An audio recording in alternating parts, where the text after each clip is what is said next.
Nah, sekarang pertanyaannya, saya tuh apakah harus menggunakan metode mounting atau potting? Nah, kalau menurut kami secara pribadi ya itu sebetulnya tergantung selera masing-masing saja ya. Nah, tetapi walaupun demikian ada beberapa anggrek, umumnya anggrek yang hasil cabutan ya, maksudnya hasil cabutan tuh dapat di alam, itu nggak bisa kita misalnya di potting atau di mounting ya. Di mounting sebetulnya bisa, pasti bisa karena hasilnya karena awalnya juga itu kan dari tanaman ya hasil mount.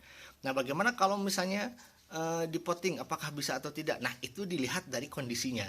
Maksudnya kondisi hasil cabutannya bagaimana. Nah, seperti ini. Oke.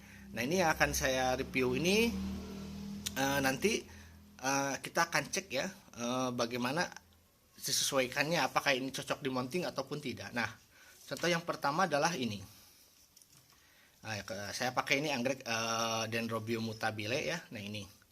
Kalau kita lihat dari strukturnya yang seperti ini ya, daunnya. Nah, ini daun yang atasnya ini yang biasa dipakai untuk fotosintesis. Nah, yang ini cenderung di atas kan posisinya. Nah, yang di sebelah di bawahnya ini stomata ya. Ini untuk sirkulasi air dan seterusnya.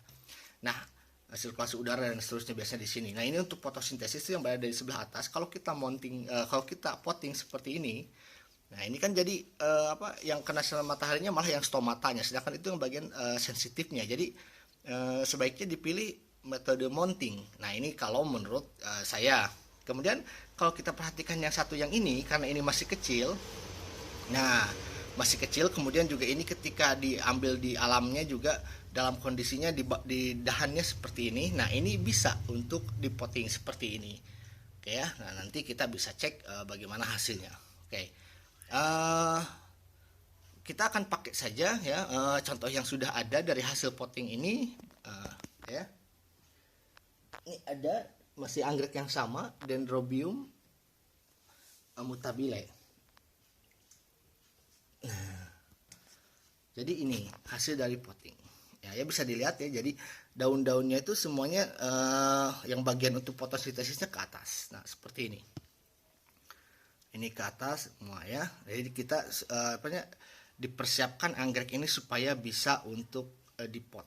Oke ya. Jadi apakah cocok di pot atau di mounting itu pertama tergantung selera. Bisa saja sih ini juga dipaksakan ya di pot yang seperti ini.